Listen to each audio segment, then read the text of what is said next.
Bonjour, alors merci d'être venus si nombreux pour écouter cette présentation du projet de jumeaux numériques que porte l'IGN. Alors quelques mots déjà pour commencer, pour me présenter. Donc, je m'appelle Hippolyte Verdier, je suis chef de projet à l'IGN dans le service qui développe le géoportail notamment, son évolution qui est la géoplateforme, mais aussi le géoportail de l'urbanisme qui s'adresse, comme son nom l'indique, à l'urbanisme. Et puis l'application récemment sortie que vous avez peut-être déjà sur vos téléphones, donc qui vise à remettre les cartes de l'hygiène dans les mains, enfin sur les téléphones en tout cas. Donc voilà, les outils de production aussi. Donc on vise évidemment, l'IGN modernise sans cesse ses chaînes de production et le service dans lequel je suis développe aussi ces outils-là, en tout cas une partie. Alors, ensuite, pour commencer, je pense que je voudrais m'attarder sur le tout premier mot du titre, vers un jumeau numérique. Parce que le jumeau numérique, c'est une sorte d'idéal vers lequel il faut avancer, mais on ne pourra jamais répliquer, modéliser un système aussi complexe que la France et ses territoires dans son intégralité. Ça, j'imagine que vous vous en doutez, mais donc c'est pour lever un petit peu la présomption de charlatanisme qui frappe souvent les gens qui parlent de jumeaux numériques. Voilà, et donc ensuite vous voyez le sous-titre qui indique un petit peu plus la volonté qu'il y a derrière ce projet, qui est donc de faire un outil en commun, donc avec beaucoup d'interactions, beaucoup de parties prenantes et d'acteurs, avec tout un réseau que je détaillerai tout à l'heure, pour concevoir l'avenir des territoires et donc l'avenir que ce soit à l'échelle du pays comme de collectivités plus petites. Alors, si on résume, si on essaye en une phrase de faire tenir la vision du jumeau numérique, on peut dire que, et là je vais lire ma slide, ce qui ne se fait pas, mais voilà, face à la complexité de l'optimisation des choix qu'il y a à faire en matière de politique publique, il faut pouvoir se projeter dans le futur, donc grâce à des simulations, pour évaluer l'évolution prévisible du territoire, et puis l'effet que peuvent avoir des actions de politique publique qu'on va prendre pour favoriser une compréhension commune de là où on va en tant que pays, en tant que collectivité, pour s'adapter à ce futur vers lequel nous allons. Donc pour construire ce projet, 3 organismes publics ont été mandatés par le Secrétariat général pour l'investissement. Donc il y a l'IGN, donc opérateur data de la République, avec une forte expertise sur la constitution de référentiels géographiques. Le CEREMA, donc opérateur de proximité qui connaît bien les problématiques des collectivités. Et l'INRIA pour avoir un projet technologique d'excellence.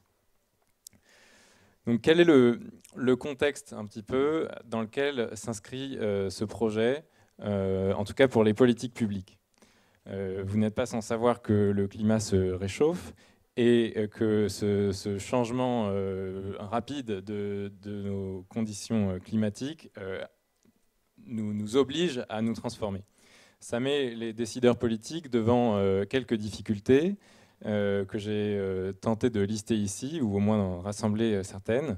Donc on a par exemple des objectifs multiples à concilier, objectifs qui ne poussent pas toujours vers des décisions équivalentes. Je veux dire, on peut prendre l'exemple du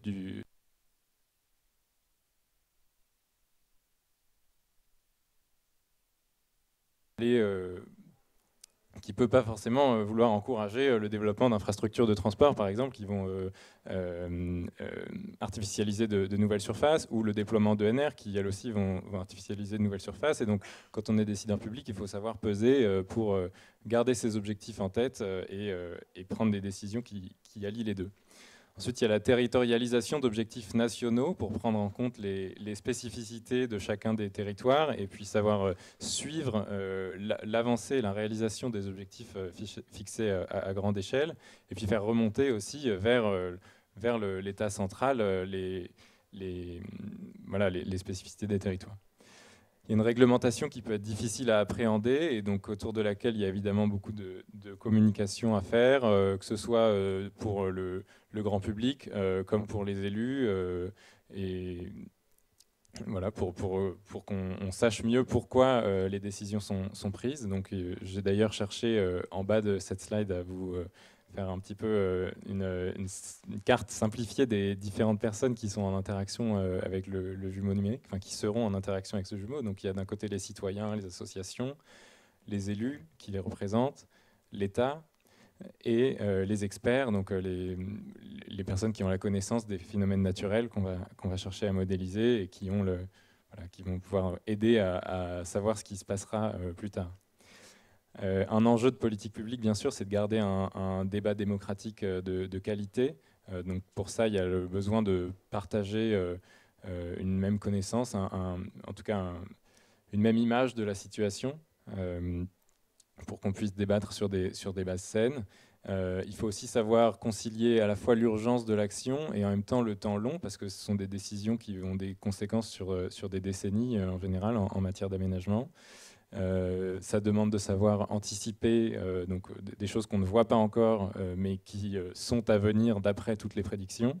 Et ce, toujours avec une certaine incertitude. Donc là aussi, c'est quelque chose qui est difficile, je pense, à appréhender quand on est décideur public.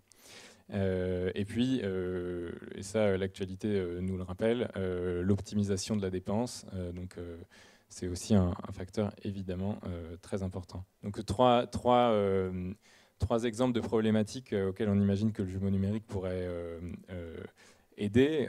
La première, c'est donc la gestion de la ressource en eau, avec ici une photo d'une méga-bassine qui est donc des projets autour desquels il y a toujours beaucoup de controverses, beaucoup de personnes qui sont pour, d'autres qui sont contre, avec des externalités qui sont difficiles à pondérer et à recenser dans leur intégralité.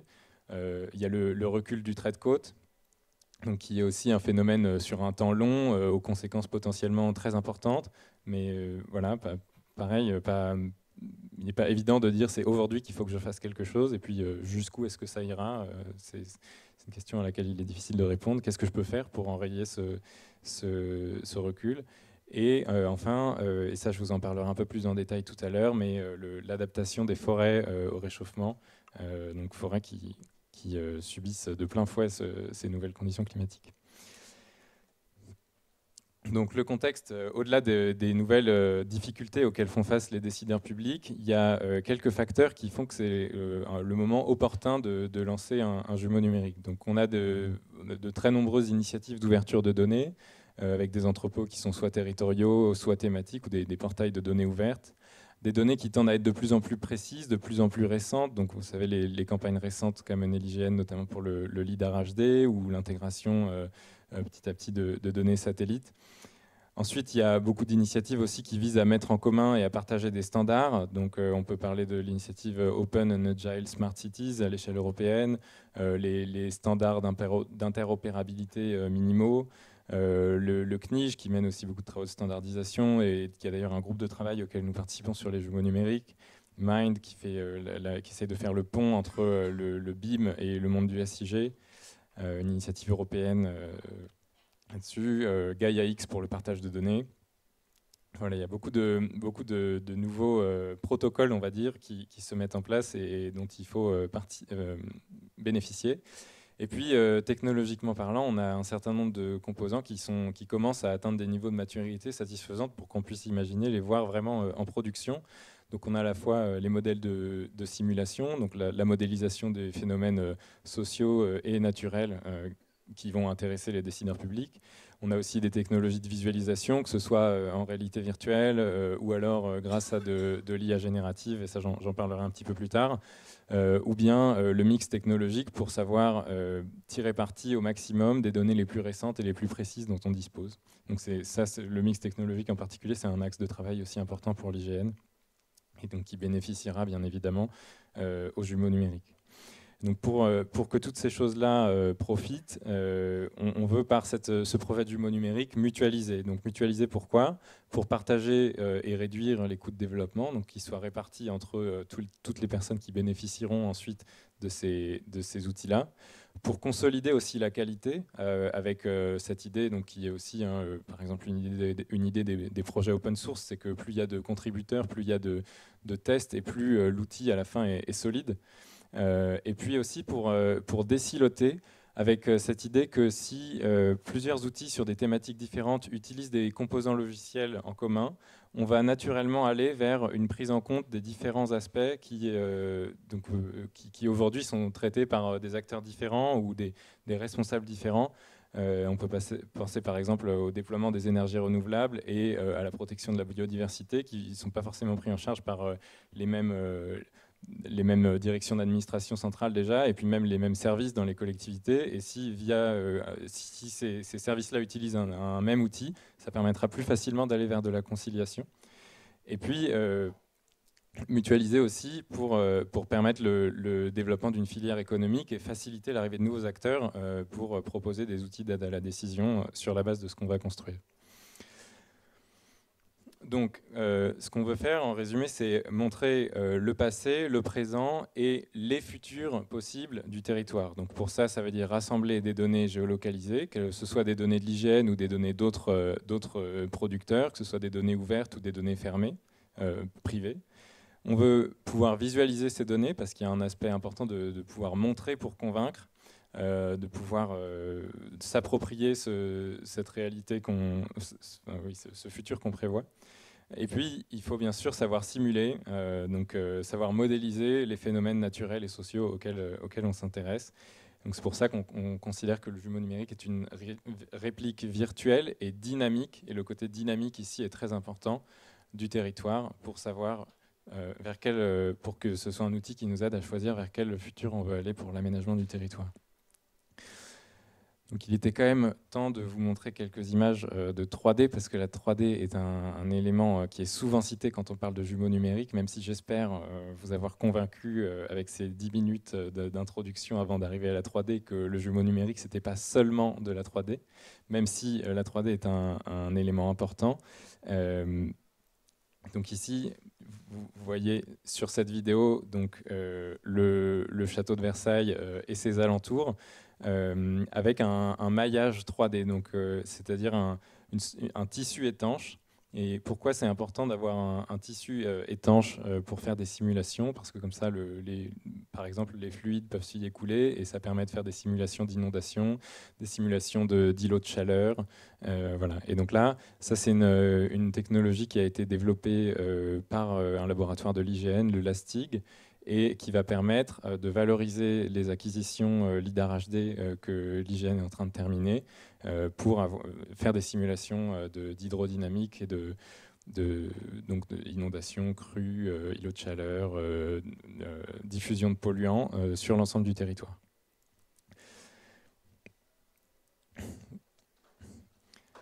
Voilà. Alors maintenant, un petit mot sur l'architecture de ce projet qui, comme vous le voyez sur cette slide, alors pardon si elle est un petit peu effrayante, mais donc, est assez modulaire et fait intervenir de nombreux acteurs.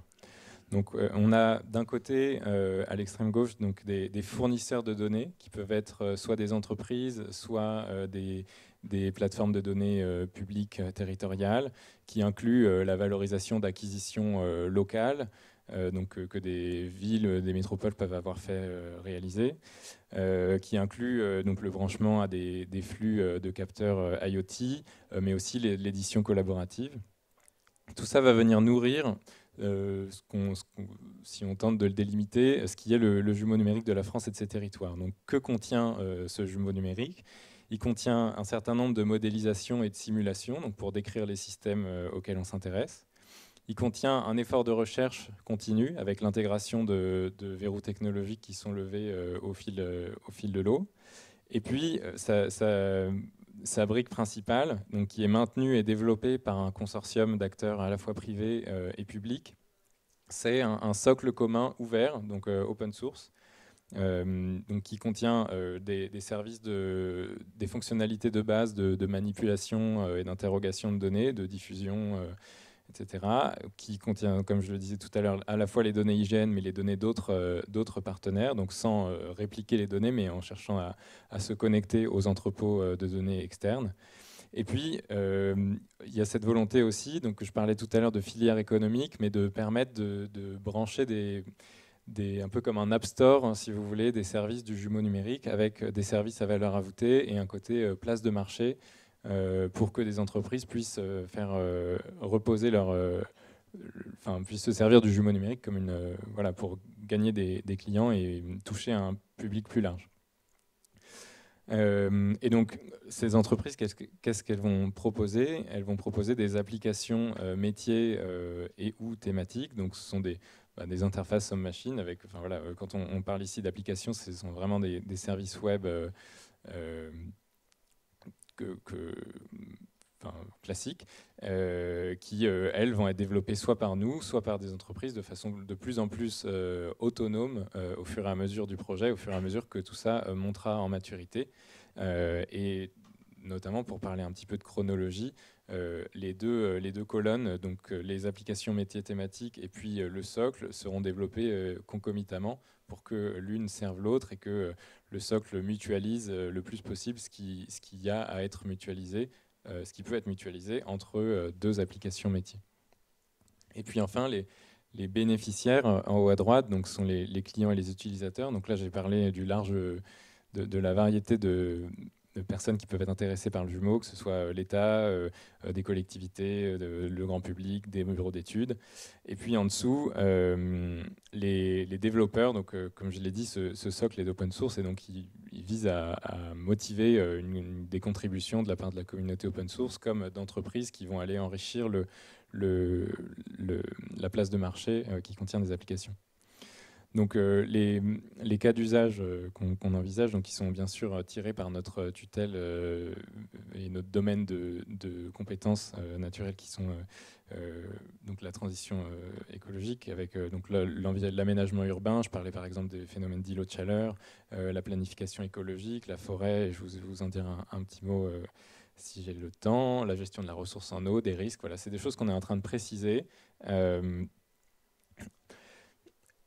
Je me rends compte qu'il me reste 3 minutes, donc j'accélère un petit peu. L'IA est assez centrale, parce que je voulais juste faire un petit focus là-dessus, vu le titre de la journée, mais donc est utilisée à différents endroits dans le jumeau numérique, que ce soit pour acquérir des nouvelles données, et ça, pour en savoir un petit peu plus, je vous invite à aller voir la conférence donnée par Mathieu Porte tout à l'heure à 17h en salle KPC. Ensuite, ça sert à uniformiser, à compléter les données, c'est-à-dire en cas de données manquantes, l'IA peut servir à générer des données plausibles. Ça sert beaucoup à accélérer des simulations avec des modèles qu'on appelle des surrogate modèles ou de l'inférence amortie pour simuler à la volée, être capable de faire des simulations complexes beaucoup plus rapidement qu'auparavant. Ça peut servir pour des visualisations aussi, et puis pour de la détection de changements et de l'enrichissement collaboratif, que vous puissiez avec votre smartphone venir enrichir le jumeau numérique. Un premier cas d'usage auquel on s'est attaqué, c'est donc le fait d'aider l'adaptation des forêts dans le massif du Mercantour. Donc c'est un projet avec la métropole de Nice-Côte d'Azur qui compte en fait une très grande surface de forêt dans l'arrière-pays niçois, qu'on mène avec le CNES pour les images satellites, et puis l'ONF et le CNPF, donc qui sont des organismes de gestion forestière. Et donc là, l'idée, c'est d'aider les maires des communes forestières à choisir les parcelles dans lesquelles ils vont reboiser, replanter de nouvelles espèces qui sont plus adaptées aux nouvelles conditions climatiques. Donc évidemment, comme couper une parcelle et planter de nouveaux arbres, c'est quelque chose qui a un effet très fort sur le paysage. Il faut prendre la décision en connaissance de cause. Et puis je veux finir sur l'appel à commun qu'on a lancé, dont vous avez peut-être déjà entendu parler. Sinon, je vous invite à vous renseigner en flashant ce QR code. Donc, c'est un appel qu'on a lancé pour construire le jumeau numérique avec les territoires. Donc, ça s'adresse à peu près à tout le monde, que vous soyez une collectivité, une entreprise, une administration, un laboratoire de recherche. L'idée, c'est de recenser à la fois des besoins, donc des collectivités qui ont des besoins auxquels le jumeau numérique pourrait répondre, mais aussi des retours d'expérience.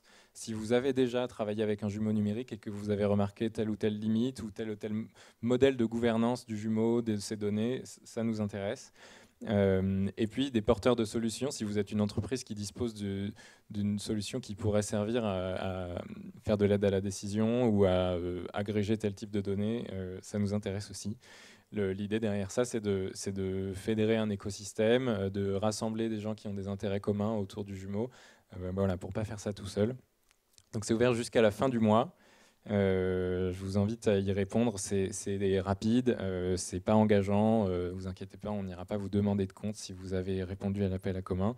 Et puis c'est le meilleur moyen d'y participer dès la première vague, et puis de rester informé des suites du projet tout simplement. Voilà, merci beaucoup pour votre attention, et puis je suis ravi de répondre à vos questions.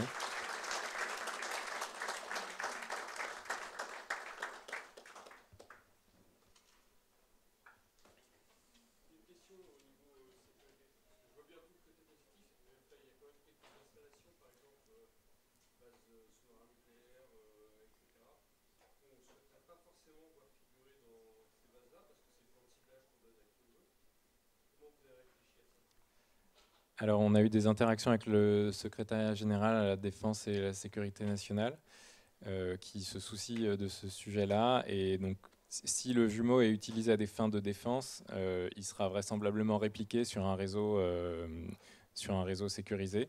Et ensuite, vous parlez peut-être de croisement de données sensibles qu'on n'aimerait pas que n'importe qui puisse faire.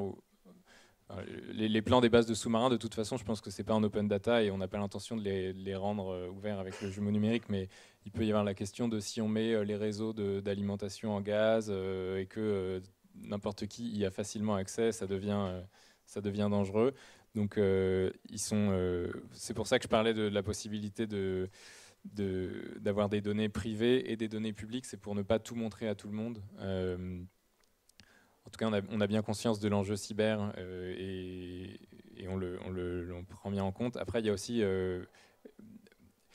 la cyber, c'est quelque chose d'assez lourd. Et là, on en est vraiment au début du projet. Donc, il faut savoir concilier l'agilité et la prise en compte de ces choses-là.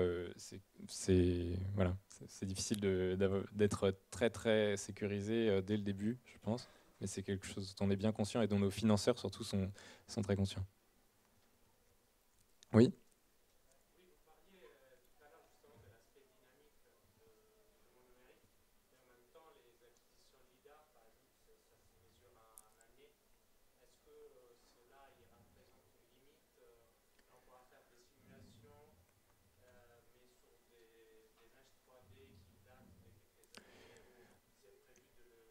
Alors, le mesh 3D ne sera pas forcément remis à jour par LIDAR, en fait par une campagne nationale de LIDAR, mais on peut imaginer détecter qu'il y a une zone qui a eu un changement, et soit, là il y a plusieurs solutions, hein. Soit avec un satellite, on arrive à estimer en 3D la forme de la nouvelle construction, peut-être avec une résolution inférieure, mais qui sera toujours plus proche de la réalité que la vieille acquisition LIDAR, soit avec une acquisition LIDAR faite de façon localisée qui va coûter beaucoup moins cher. Ça, c'est des questions auxquelles on réfléchit. C'est ça que je nommais le mixte technologique, c'est savoir mobiliser différents types de capteurs pour nourrir un même référentiel et tirer parti des différences de fréquence et de précision. Oui.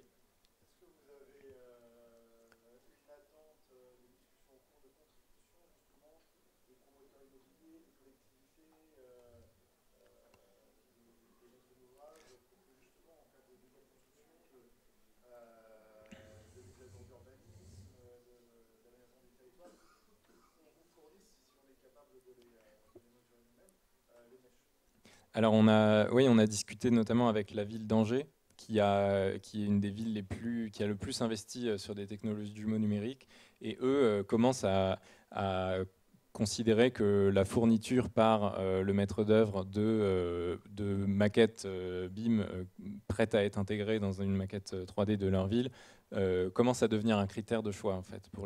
Après, ils nous ont aussi dit que il ne fallait pas aller plus vite que le secteur et que ça ne pouvait pas devenir une condition sine qua non parce que sinon il n'y aurait plus de construction. Mais voilà, ça commence à devenir un facteur différenciant. Donc je pense que ça aide aussi le secteur à se numériser. Ouais.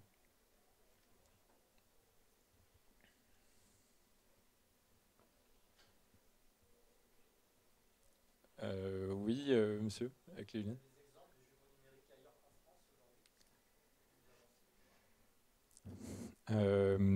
À l'échelle nationale, il y a, il y a une initiative.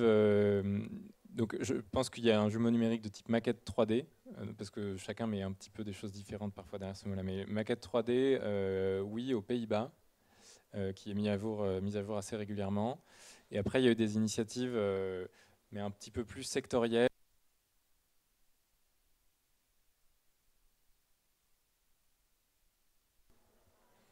C'est quand même assez innovant, hein. Ce qu'on essaye de faire, c'est pas, on n'est pas à la traîne sur ce sujet-là.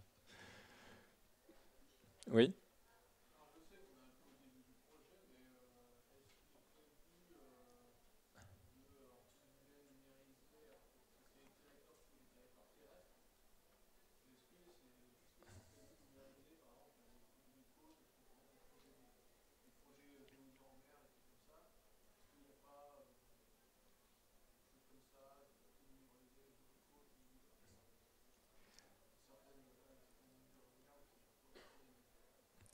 Ben, alors, je ne sais pas exactement ce que vous avez en tête, mais la bathymétrie, donc la forme des fonds marins, est très importante quand on se rapproche de la côte parce que c'est déterminant pour l'estimation du risque de submersion.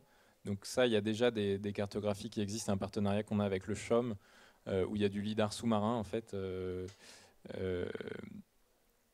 je ne veux pas dire de bêtises, je ne suis pas sûr que ce soit du lidar, mais en tout cas, ça donne une précision équivalente à celle du lidar sous la mer. Je ne sais pas jusqu'à quelle distance des côtes, mais voilà, c'est déjà utilisé aujourd'hui par le BRGM ou les gens qui font des estimations de risque de submersion.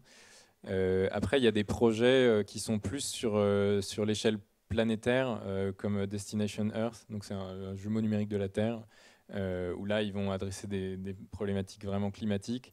Et en fait, c'est des jumeaux qui se situent un petit peu en amont par rapport aux nôtres, c'est-à-dire qu'on va venir utiliser les scénarios d'évolution climatique qui sont produits par ces jumeaux pour nous aller voir où est-ce que je mets des éoliennes pour que dans 10 ans, il y ait toujours du vent à cet endroit-là, ou alors quel va être le climat dans cette ville dans 10 ans, et donc où végétaliser.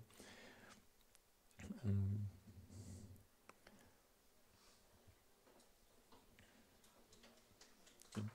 Merci.